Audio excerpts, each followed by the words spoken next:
Hello दोस्तों, आपका स्वागत है सुमित एजुकेशन में। आज मैं बात करने वाला हूँ मनरेगा के ऊपर। मनरेगा अर्थात महात्मा गांधी राष्ट्रीय ग्रामीण रोजगार गारंटी योजना, जिसके नीति का निर्माण किया था जया ड्रिज, जो कि बेल्जियम के अर्थशास्त्री थे। मनरेगा जो है 2 योजनाओं का मिक्सचर है, काम के बदले अनाज और संपूर्ण ग्रामीण रोजगार योजना, और यह मांग आधारित योजना है। मनरेगा को चालू करने का एक उद्देश्य था कि ग्रामीण क्षेत्र का तो विकास किया ही जाए, साथ ही साथ ग्रामीण लोगों को रोजगार भी प्रदान किया जाए। इसलिए मनरेगा कानून को जो है 25 अगस्त 2005 को पारित कर दिया गया था और इसकी स्वीकृति 7 सितंबर 2005 को मिली। लेकिन ये लागू कब से हुआ? ये लागू हुआ 2 फरवरी 2006। इस मनरेगा कानून में 3 चरण थे, 3 चरणों में लागू किए गए। प्रथम चरण था, प्रारंभ जो हुआ था 2 फरवरी 2006 को अनंतपुर आंध्र प्रदेश से चालू हुआ। देश के 27 राज्य एवं 200 जिलों में लागू हुआ था।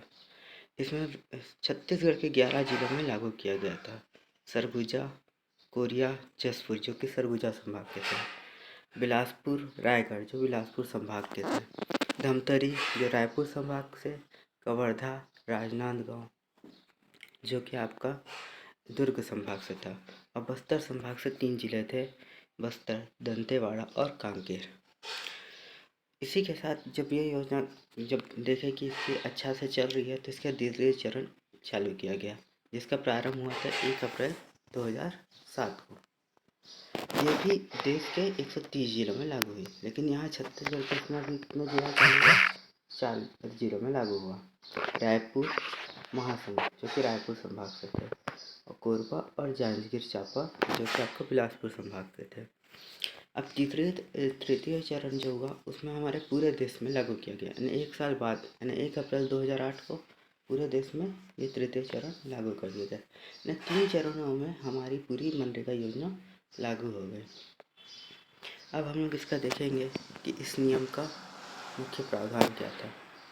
जब भी कोई नियम बनता है तो उसका कुछ ना कुछ प्रावधान दिया जाता है, वैसे इस नियम का भी कुछ प्रावधान थे। तो इस नियम का मुख्य प्रावधान यह है कि यह कानून हर वित्तीय वर्ष में इच्छुक ग्रामीण परिवार के किसी भी अकुशल वयस्क को अकुशल सार्वजनिक कार्य वैधानिक न्यूनतम भत्ते पर करने के लिए 100 दिनों की रोजगार की कानूनी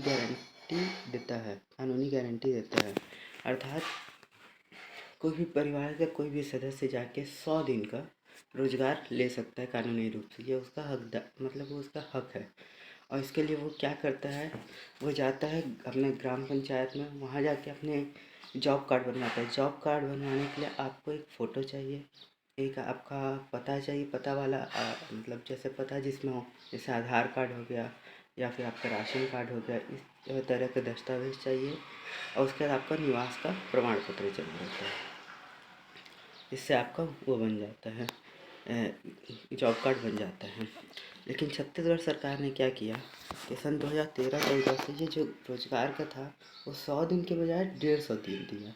लेकिन अब केंद्र सरकार जो है 100 दिन तक का ही फंड दे सकता था, इसलिए जो अतिरिक्त 50 दिन का जो फंड बचा वो राज्य सरकार को वहन करना पड़ा। अब इसके लिए कुछ शर्तें हो जाती हैं, जैसे हम लोग कोई भी कार्य के लिए आवेदन देता है तो उसको 15 दिन के भीतर कार्य जो है उपलब्ध कराना जरूरी होता है, नहीं तो उसमें दंड का भी प्रावधान किया गया है। अब देखिए इसमें क्या है कि 1/3 महिलाओं को रोजगार देने का प्रावधान किया गया है। और क्या बोलते हैं, इसकी सिफारिश मतलब कार्य आप कहाँ मांगने जा रहे हैं उसकी सिफारिश आप कहाँ कर रहे हैं, ग्राम सभा में करेंगे। और आपका जो कार्य होगा उसमें 50% काम जो है वो आपको ग्राम पंचायत के द्वारा कराया जाएगा। लेकिन 2 फरवरी 2006 को लागू की गई योजना को, जो इसका नाम था नरेगा, लेकिन 2 अक्टूबर 2009 को केंद्र सरकार ने क्या किया, इसमें महात्मा गांधी का नाम जोड़ दिया और इस योजना का नाम क्या बन गया, मनरेगा। अब इसमें है बेरोजगारी भत्ता। बेरोजगारी भत्ता आपको तब प्राप्त होता है जब अगर आपने कोई कार्य मांगा है, लेकिन गवर्नमेंट जो है आपको 15 दिवस के भीतर वो काम नहीं प्रदान करती है। अब 15 15 दिन के अंदर वो काम नहीं प्रदान करेगी तो उसको क्या देना पड़ेगा? बेरोजगारी भत्ता। लेकिन ये केंद्र सरकार नहीं करेगी, देगी, ये देगी राज्य सरकार।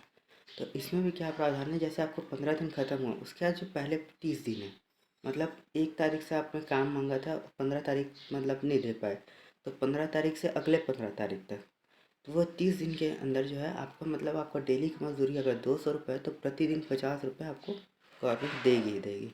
लेकिन अगर 30 दिन के बाद भी रोजगार नहीं दिया गया तो हर प्रत्येक उसके बाद से जो होगा, प्रत्येक दिन आपको 1/2 प्रतिदिन, मतलब जैसे 200 रुपये है तो आपको 100 रुपये गवर्नमेंट देगी ही देगी।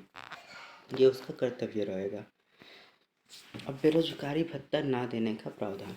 अब कुछ नियम भी हैं जिसके कारण बेरोजगारी भत्ता आपको नहीं दिया जाएगा। जैसे अगर नोटिस कोई गवर्नमेंट जारी कर दी और 15 दिन हो गया, उसके बाद भी आप वहाँ नहीं पहुँचे, ना ही आपने कोई सूचना दी, तो आपको बेरोजगारी भत्ता नहीं दिया जाएगा।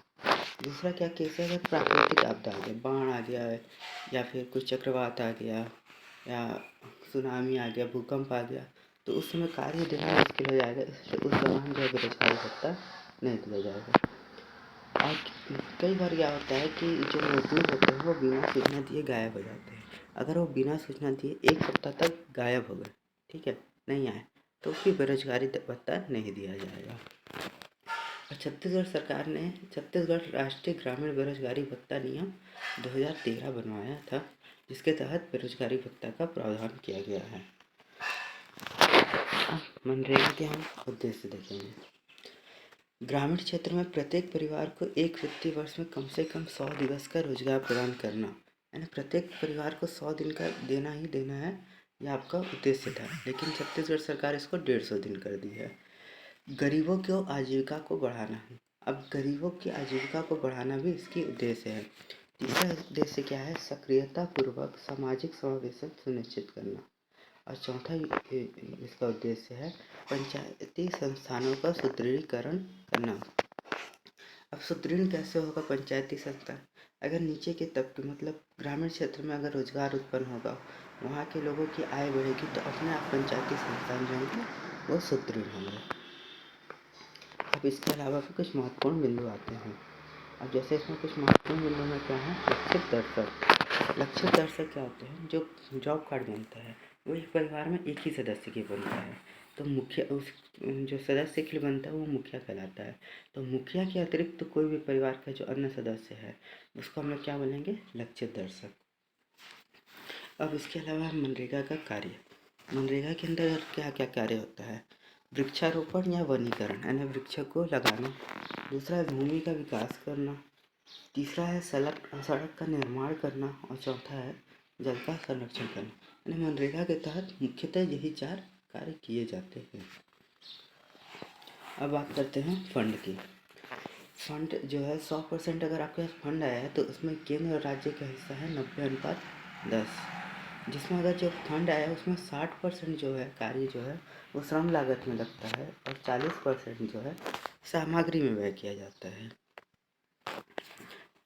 उसके बाद मजदूरी दर। प्रत्येक मजदूर के लिए मजदूरी दर निर्धारित की गई है। जैसे केरल ने सबसे ज़्यादा मजदूरी दर लगभग 500 रुपये निर्धारित की है, वहीं बिहार राज्य ने सबसे कम, यानी 150 रुपये के आसपास वहाँ की मजदूरी दर है। छत्तीसगढ़ राज्य की मजदूरी दर अभी 204 रुपये प्रतिदिन है, जो अभी 2022 में हुआ है। इससे पहले 193 रुपये प्रतिदिन था, जो कि अभी के हिसाब से 11 रुपये कम था।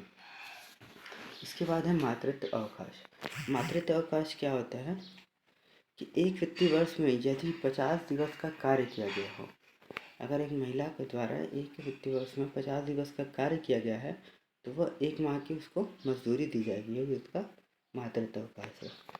अब मनरेगा के कार्य दिवस। मनरेगा के कार्य दिवस होते हैं हफ्ते में 6 दिन, यानी सोमवार से शनिवार तक होते हैं। अब मनरेगा दिवस। मनरेगा दिवस क्या है? जिस दिन, मतलब 2 फरवरी 2006 को यह अगर नियम लागू हुआ था, इसलिए 2 फरवरी को मनरेगा दिवस के रूप में हम मनाते हैं। अब कुछ प्रावधान है। अगर कोई मजदूर है, अगर वो क्या बोलते हैं कार्य करवाए के दौरान अगर वो गिर गया है या उसकी मृत्यु हो गई या उसको गंभीर चोट लगी तो उसको 25,000 रुपये तक का मुआवजा दिया जाता है। और इसके साथ ही साथ कार्यस्थल पर कुछ चीज़ की व्यवस्था की जानी चाहिए, जैसे प्राथमिक उपचार हो गया, छाया हो गया, पेयजल हो गया, इसकी व्यवस्था करना अनिवार्य है। तो इसी के साथ ये वीडियो समाप्त होता है। मेरे को लगता है कि आपको यह वीडियो अच्छा लगा होगा, तो प्लीज़ लाइक, सब्सक्राइब कर और शेयर कर दीजिएगा। Thank you.